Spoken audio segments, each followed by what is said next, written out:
नमस्कार दोस्तों महाराष्ट्र में जब से एकनाथ शिंदे पैदल क्या हुए उसकी टेंशन महाराष्ट्र से दूर बिहार में होने लगी है। नीतीश कुमार तनाव में है और तनाव में इस वजह से भी है क्योंकि जेडीयू दो फाड़ होती नजर आ रही है। बिहार में क्या चल रहा है, क्यों नीतीश कुमार तनाव में है और जेडीयू में क्या चल रहा है, ये सब समझेंगे आज के संपादकीय में। हमारे साथ भरत जी मौजूद हैं। भरत जी आपको बताएंगे। भरत जी, नीतीश कुमार तनाव में नजर आ रहे हैं। इस वजह से तनाव में नज़र आ रहे हैं। तनाव इस वजह से है कि एक बड़ा अपडेट आ रहा है और ये अपडेट नीतीश कुमार को तनाव में डाल रहा है। अच्छा। अपडेट ये है कि मनीष वर्मा है, ठीक, एक गुट मनीष वर्मा है बिहार में। मैं अपडेट आपको बता रहा हूँ। दूसरा गुट बिहार के भीतर है उमेश कुशवाहा का।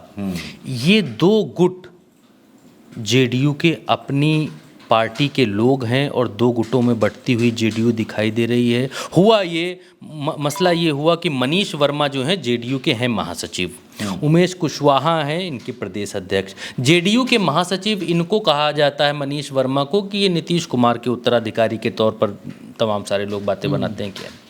अब मसला ये हुआ कि नीतीश कुमार ने जब शिंदे की हालत देखी महाराष्ट्र के भीतर कि शिंदे का ये हाल हुआ है, तो नीतीश कुमार ने उमेश वर्मा से कहा कि भाई तुम हमारी जो पहले समता पार्टी हुआ करती थी जेडीयू, उसके जो पुराने लोग हैं उनको आप खोजिए, उनको देखिए कि वो लोग कहाँ पर हैं और उन सबको एकत्र कीजिए, पुरानी शक्ति को एकत्रित कीजिए। जेडीयू नई ताकत के साथ, नई शक्ति के साथ इस चुनाव में उतरना चाहती है। भारतीय जनता पार्टी को हम बिहार के भीतर किसी भी हालत में बड़ा भाई अब की बार नहीं बनने देंगे। भीतर की बात मैं आपको बता रहा हूँ। काम पर लग गए मनीष वर्मा काम पर लग गए, संगठन को एक करने लगे, एकत्रित करने लगे, अलग अलग जिलों में मीटिंगें करने लगे, सब चीज़ें होने लग गई। ये बात पहुंच गई इनके प्रदेश अध्यक्ष के पास, उमेश जी के पास। अब प्रदेश अध्यक्ष के पास जब ये बात पहुंची तो अमूमन होना तो ये चाहिए कि प्रदेश अध्यक्ष को और मजबूती के साथ ये कहना चाहिए कि भाई अलग अलग मीटिंगें हो रही हैं, सब कुछ हो रहा है, इसमें हम भी अपना कंट्रीब्यूट करते हैं, पार्टी और आगे जानी चाहिए, पार्टी आगे बढ़नी चाहिए और भारतीय जनता पार्टी को हम हरा कर रहेंगे। भारतीय जनता पार्टी डंके की चोट पर कहती है बिहार में कि इस बार हम अपने दम पर सरकार बनाएंगे। उनके नेता कहते हैं अपने दम पर सरकार बनाएंगे, लेकिन जेडीयू के भीतर ऐसा क्यों नहीं है? कौन है जेडीयू के भीतर वो विभीषण जो नीतीश कुमार को डुबोना चाहता है? ये सवाल बड़ा है, लेकिन वो कौन है का जवाब मैं दूंगा, बाद में दूंगा। लेकिन उससे पहले कहानी बीच में जो मैंने छोड़ी, मसला ये हुआ कि जब इनके प्रदेश अध्यक्ष को मालूम चला, अब प्रदेश अध्यक्ष के बारे में भी आप जान लीजिए, प्रदेश अध्यक्ष का थोड़ा सा सिजरा मिला लीजिए तो आपको मालूम चलेगा। प्रदेश अध्यक्ष जो इनके हैं उनका नाम उमेश कुशवाहा है। उमेश कुशवाहा संजय झा जो कार्यकारी अध्यक्ष हैं उनके आदमी कहे जाते हैं और संजय झा जो हैं वो अमित शाह के आदमी कहे जाते हैं। वो बीजेपी से आए थे, वो तो जाहिर सी बात। तो अब इस तरफ की कड़ी ये है कि संजय झा, उमेश कुमार और मोटा भाई एक तरफ, दूसरी तरफ नीतीश कुमार, मनीष वर्मा।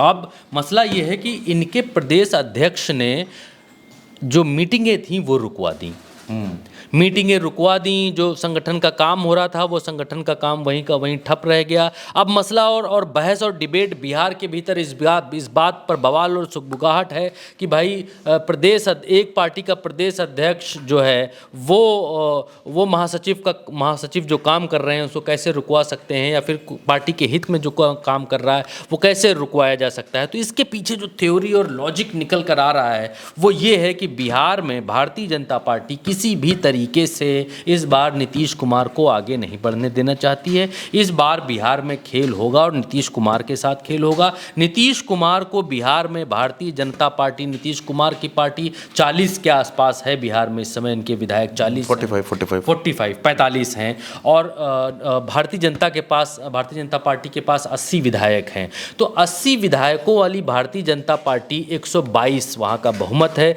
122 के करीब स्वयं अकेले दम पर पहुँचना चाहती चाहती है और अकेले दम पर अगर नहीं भी पहुंच पाई, सिर्फ 2-4 का अंतर रखना चाहती है। वो जो महाराष्ट्र में भारतीय जनता पार्टी ने किया कि 132 तक महाराष्ट्र में पहुंचकर गई और 132 में 13-14 ही कम रह गए। उसके बाद अब उनको शिवसेना की कोई ज़रूरत नहीं है, शिवसेना को दूध में पड़ी मक्खी की तरह निकाल कर फेंक दिया है। उसी तरीके से भारतीय जनता पार्टी को अब चाहती है कि नीतीश कुमार की बिहार में हमें कोई आवश्यकता नहीं है। बिहार में हमें अगले चुनाव में नीतीश कुमार जो किसी की भी, कोई जीते कोई आए, कुछ भी हो, कौन बड़ा बने कौन छोटा बने, कौन नंबर 1 पार्टी बने 2 पार्टी बने, उनको कोई मतलब नहीं है। मुख्यमंत्री उन्हीं को बनना है। जो ये एक चीज़ सेट हो चुकी है, थ्योरी चल रही बिहार में, तो उस थ्योरी को भारतीय जनता पार्टी अब हटाना चाहती है। क्योंकि नीतीश कुमार की एक मैं अच्छी बात ये कहूँगा जी, नीतीश कुमार ने भारतीय जनता पार्टी और बहुमत के आंकड़े में भारतीय जनता पार्टी के बीच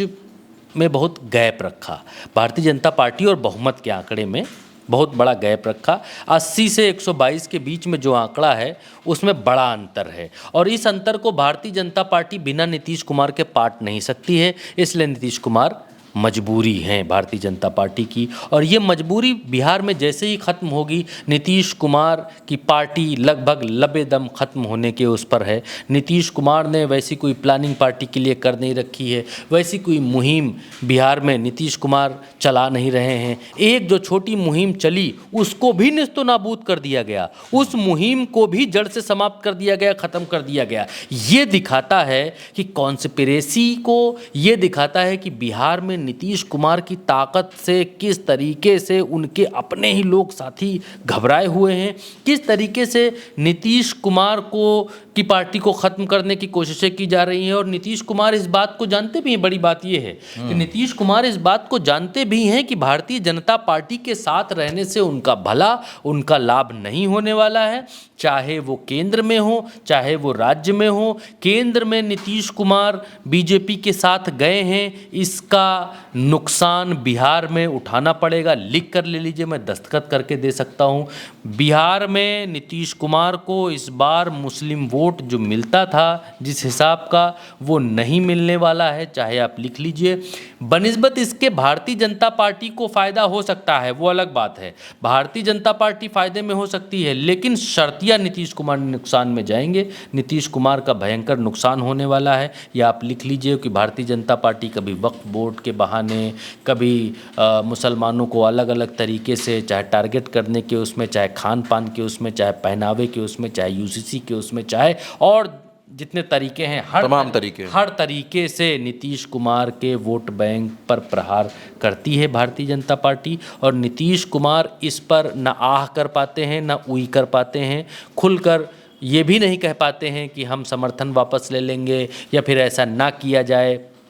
अंदर खाने दबाव डालते हैं। जैसे एक दबाव की मैं आपको याद दिलाता हूं कि एक दबाव इन्होंने कुछ समय पहले भारतीय जनता पार्टी के ऊपर डाला, और अगर नीतीश कुमार चाह जाएं तो भारतीय जनता पार्टी बैकफुट पर हो जाएगी। ऐसा नहीं है। अग्निवीर योजना के ऊपर कितना नीतीश कुमार की पार्टी ने खुलकर बोला कि अग्निवीर योजना सही नहीं है। भारतीय जनता पार्टी की तरफ से लोगों को ये बयान देना पड़ गया कि हम इसकी समीक्षा करेंगे, फलाना करेंगे, ढिमकाना करेंगे। लेकिन नीतीश कुमार, बिहार में नीतीश कुमार का अपमान हो रहा है। नीतीश कुमार के हाथ में पत्ते हैं। ऐसा नहीं है कि शिंदे की तरीके से उनके हाथ में पत्ते नहीं है, बाजी उनके हाथ में नहीं, गेंद उनकी तरफ नहीं है। नीतीश कुमार के हाथ में पत्ते हैं, और जिस दिन नीतीश कुमार को ये लग जाएगा कि भारतीय जनता पार्टी खुलकर उनका नुकसान कर रही है, उनको बिहार में निस्तनाबूद करना चाहती है, तो मे भी ये हो सकता है कि नीतीश कुमार अपना कोई निर्णय लें, डिसीजन लें। उन्होंने जो नरेंद्र मोदी को सहयोग बैसाखी दे रखी है केंद्र में, उस बैसाखी पर पुनर्विचार करें। और ये बहुत स्ट्रांग इंस्टीट्यूशन आते हैं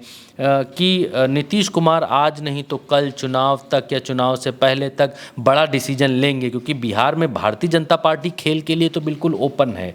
भारतीय जनता पार्टी ने मैदान ओपन कर दिया है कि हम अपने दम पर सरकार बनाएंगे, ये खुलकर बोल दिया है। अब बारी नीतीश कुमार की है कि नीतीश कुमार क्या करते हैं। बिल्कुल, तो अब नीतीश कुमार क्या करेंगे इस पर हर किसी की नजर है, लेकिन करेंगे जरूर, ये भी तय है। आज के संपादकीय में हमारे साथ इतना ही। आप उल्टा चश्मा के साथ लगातार बने रहिए और चैनल को सब्सक्राइब भी करते रहिए। नमस्कार।